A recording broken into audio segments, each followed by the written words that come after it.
बच्चों, कक्षा 11 भौतिक विज्ञान की ऑनलाइन कक्षा में आप सभी का स्वागत है।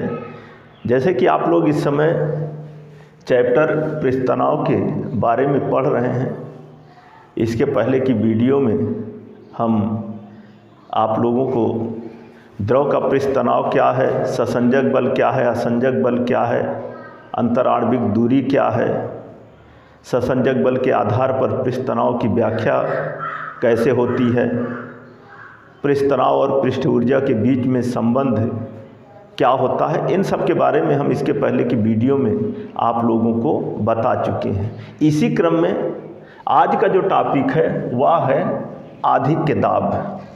आधिक्य दाब तो होता क्या है कि किसी द्रव के पृष्ठ के अवतल पार्श्व पर उत्तल पार्श्व की अपेक्षा अधिक दाब कार्य करता है। इसी दाबांतर को ही आधिक्य दाब कहते हैं। हम आपको लिख के बता रहे हैं, किसी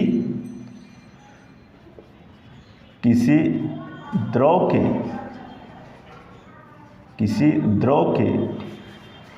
पृष्ठ पर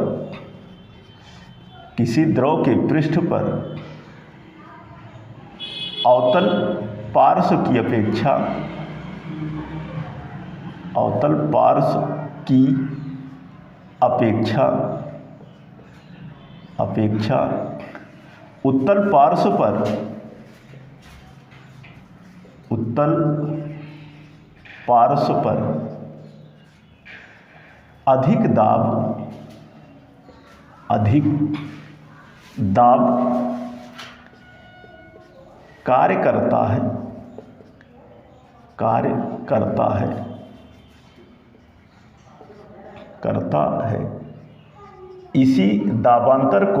अधिक दाब कार्य करता है। इसी दाबांतर को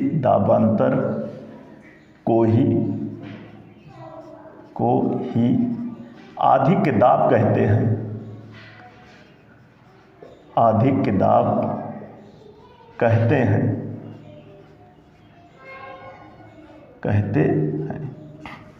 आधिक्य दाब कहते हैं। तो किसी द्रव के पृष्ठ के अवतल पार्श्व पर, यहाँ के कर लेते हैं, किसी द्रव के पृष्ठ के अवतल पार्श्व की अपेक्षा उत्तल पार्श्व पर अधिक दाब कार्य करता है। इसी दाबांतर को ही आधिक्य दाब कहते हैं। तो ये था आधिक्य दाब की परिभाषा। अब अगली हेडिंग जो है वह है विभिन्न गोलीय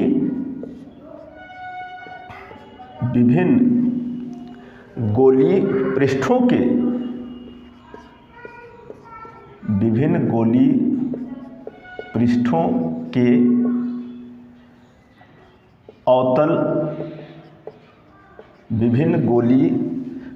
के अवतल पार्श्व पर आधिक्य दाब की गणना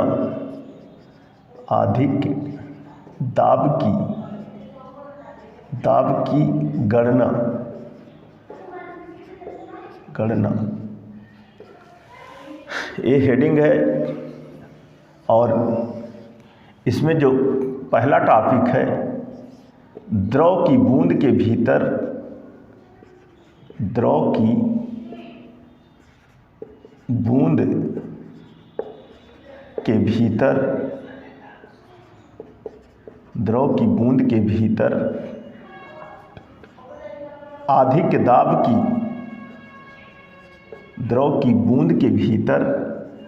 आधिक्य दाब की गणना। द्रव की बूंद के भीतर आधिक्य दाब की गणना। तो इसके लिए सबसे पहले एक चित्र बना लेते हैं। ये कैपिटल आर त्रिज्या की एक बूंद है, जिसकी त्रिज्या कैपिटल आर है, और कैपिटल आर, और जो द्रव है इस द्रव का जो पृष्ठ तनाव है वह इस द्रव का जो पृष्ठ तनाव है वह कैपिटल टी है। इस तरह से मान लेते हैं कि माना कोई द्रव है जिसका पृष्ठ तनाव कैपिटल टी है और इस बूंद की जो त्रिज्या है वह कैपिटल आर है। बूंद के भीतर जो दाब है वह P प्लस स्मॉल p है और बूंद के बाहर जो दाब है वह P है, वह P है। और बूंद आधी के दाब के कारण डेल्टा कैपिटल R दूरी बाहर की ओर विस्थापित होती है, बाहर की ओर विस्थापित होती है। तो ये चित्र है। चित्र के अनुसार हम मान लेते हैं कि माना कोई कैपिटल R त्रिज्या की एक गोली बूंद है और इस गोली बूंद के भीतर जो दाब है वह P प्लस स्मॉल p है, जबकि बूंद के बाहर का जो दाब है वह कैपिटल P है। बूंद के भीतर के आधी के दाब स्मॉल p के कारण यह बूंद डेल्टा कैपिटल R दूरी बाहर की ओर विस्थापित होती है। तो ऐसी स्थिति में आधी के दाब के कारण लिखेंगे आगे, ये चित्र है, इसको आप लोग बना लीजिए। इसके बाद हम कह रहे हैं कि चूँकि जो स्मॉल p है यही आधी के दाब है, इस आधी के दाब के कारण यह द्रव की बूंद जो है वह डेल्टा R दूरी बाहर की ओर विस्थापित होती है। तो ऐसी स्थिति में आधी के दाब के कारण बूंद को डेल्टा R दूरी बाहर की ओर विस्थापित करने में किया गया कार्य। तो आगे जो है लिखते हैं, आगे इसमें कि आधी के दाब के कारण लिखेंगे अधिक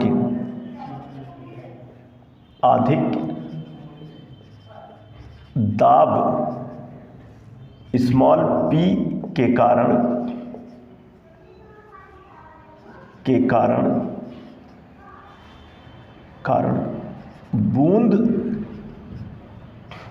बूंद के पृष्ठ को डेल्टा R दूरी बाहर की ओर विस्थापित करने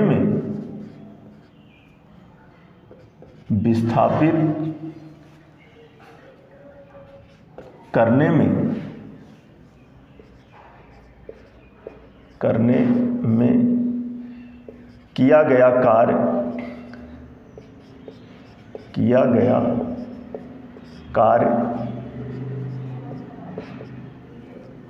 W बराबर अधिक दाब के कारण लगने वाला बल गुणे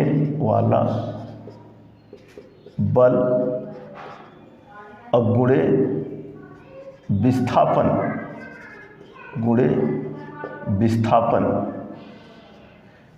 अथवा W इक्वल टू लगने वाला बल, तो दाब बराबर होता है बल बटे क्षेत्रफल, तो बल बराबर होगा दाब गुणे क्षेत्रफल। तो अधिक दाब के कारण लगने वाला बल, इसकी जगह पर हम लिख सकते हैं अधिक दाब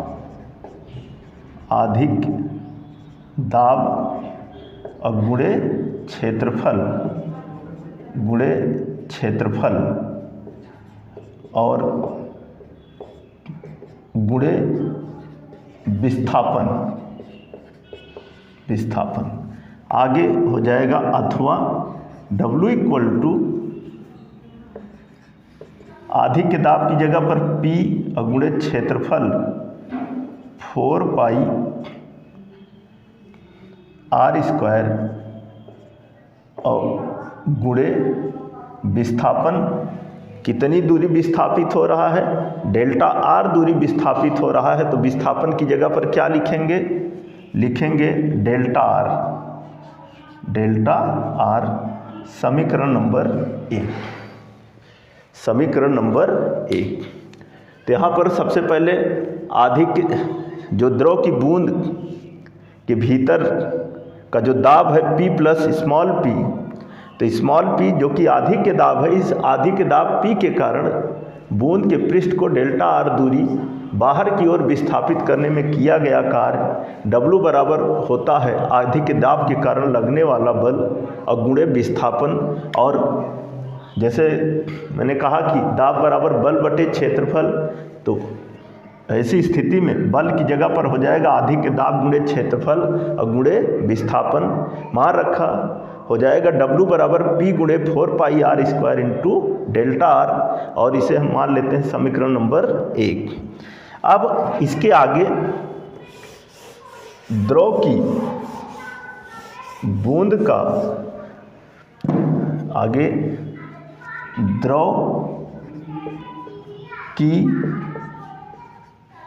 द्रव की बूंद का पृष्ठ क्षेत्रफल, द्रव की बूंद के पृष्ठ क्षेत्रफल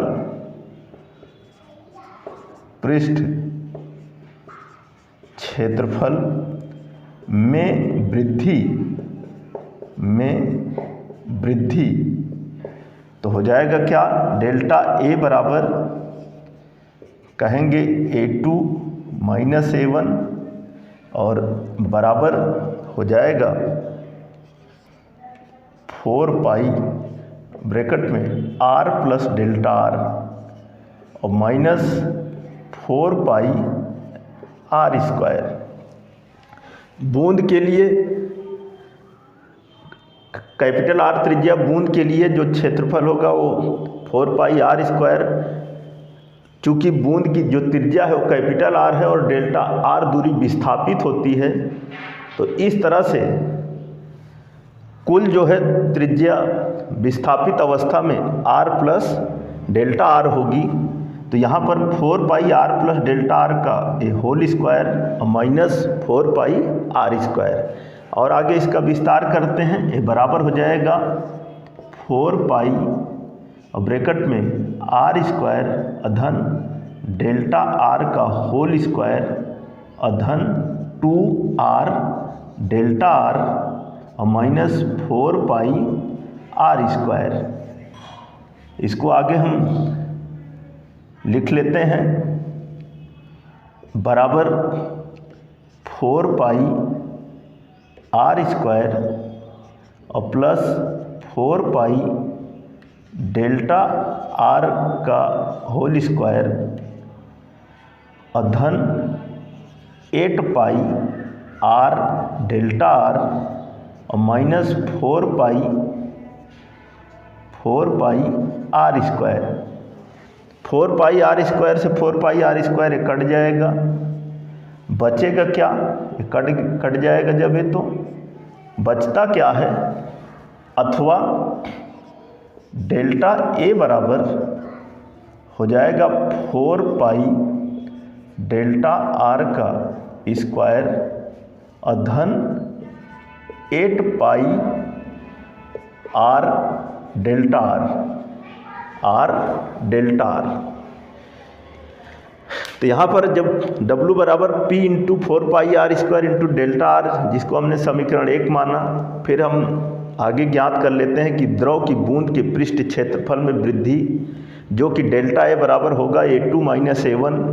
A2 की जगह पर विस्थापित अवस्था में जो उस बूंद की जो त्रिज्या होगी वह होगी आर प्लस डेल्टा आर। मैंने मान रखा 4 पाई आर प्लस डेल्टा आर का होल स्क्वायर, और स्मॉल आर त्रिज्या की बूंद का क्षेत्रफल जो कि 4 पाई आर स्क्वायर होगा रखा, और इसका जब विस्तार किया तो आया डेल्टा ए बराबर 4 पाई आर डेल्टा आर का होल स्क्वायर और प्लस 8 पाई आर डेल्टा आर। अब इसके आगे हम चूँकि जो डेल्टा आर है वह आर की अपेक्षा सूक्ष्म है, या लिखेंगे चूँकि डेल्टा आर लेस देन या very less than capital R, अतः डेल्टा आर स्क्वायर को नगण्य मान लेते हैं, नगण्य मान लेते हैं,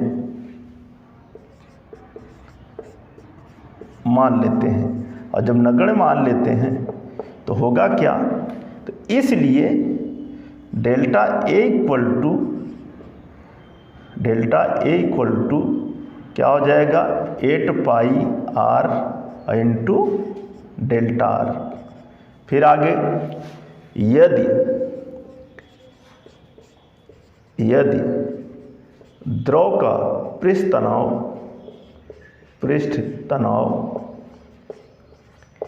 कैपिटल टी है, पृष्ठ तनाव कैपिटल टी है, तब द्रव के पृष्ठ ऊर्जा में वृद्धि, द्रव के पृष्ठ ऊर्जा में वृद्धि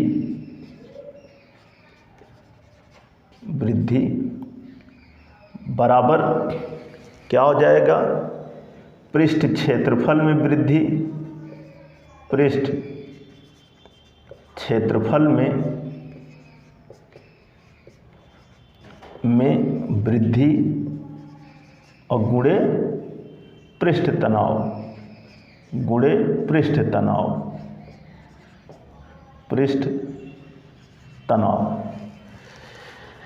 हमने कहा कि यदि द्रव का पृष्ठ तनाव कैपिटल टी है तब हो जाएगा क्या, द्रव के पृष्ठ ऊर्जा में वृद्धि बराबर पृष्ठ क्षेत्रफल में वृद्धि और गुणे पृष्ठ तनाव।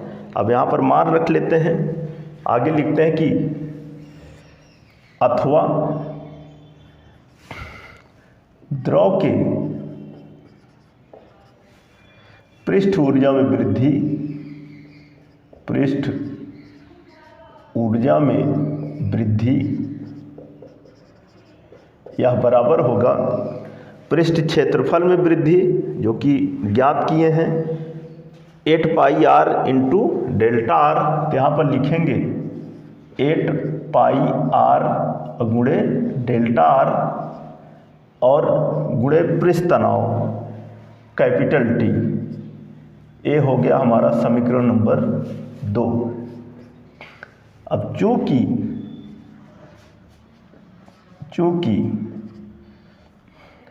द्रव के पृष्ठ क्षेत्रफल में, चूंकि द्रव के पृष्ठ ऊर्जा में वृद्धि बराबर है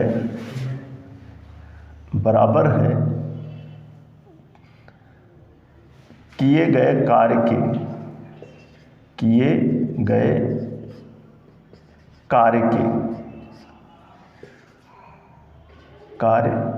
के इसलिए समीकरण 1 व 2 की तुलना करने पर, समीकरण 1 व 2 की तुलना करने पर, और जब तुलना करेंगे तो होगा क्या, हो जाएगा समीकरण 1 जो हमारा है वो क्या था, और वो था अभी इसके पहले जो हम ज्ञात किए थे और जिसमें आया था कि अधिक के दाब के कारण किया गया कार्य और जो कि बराबर था अधिक के दाब के कारण लगने वाला बल और गुणे विस्थापन, और लगने वाले बल की जगह पर हमने कहा था कि अधिक के दाब और गुणे क्षेत्रफल। तो अधिक के दाब की जगह पर हमने P रखा था, क्षेत्रफल की जगह पर 4πr² और गुणे विस्थापन की जगह पर था डेल्टा r, और यही हमारा समीकरण 1 था। और समीकरण 2 जो कि ये सामने दिख रहा है बराबर 8πr delta r into T. और जब दोनों की तुलना करते हैं तो देख रहे हैं कि डेल्टा r जो है डेल्टा r से कैंसिल होगा, पाई से पाई कैंसिल हो जाएगा, और ये हो जाएगा क्या, अथवा P इक्वल टू पाई से पाई कैंसिल हुआ, 4 दूना 8 2 होगा, या चाहे तो इस तरह से लिख सकते हैं 8πr डेल्टा r और गुणे टी और पूरे के बट्टे हो जाएगा 4πr² इंटू डेल्टा r। यहाँ पर पाई से पाई कटा, r से r कटेगा, डेल्टा r से डेल्टा r कटेगा, आएगा क्या, P इक्वल टू 2t बट्टे कैपिटल R। P बराबर 2t बट्टे कैपिटल R। तो इसलिए अधिक दाब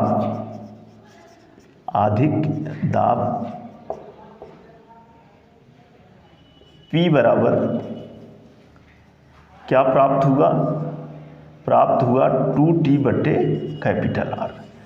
तो द्रव की बूंद के भीतर का अधिक दाब P बराबर जो होता है वह है 2t बट्टे कैपिटल R। तो यही था हमारा द्रव की बूंद के भीतर अधिक के दाब की गणना का सूत्र, जो कि प्राप्त हुआ P बराबर 2t बट्टे कैपिटल R।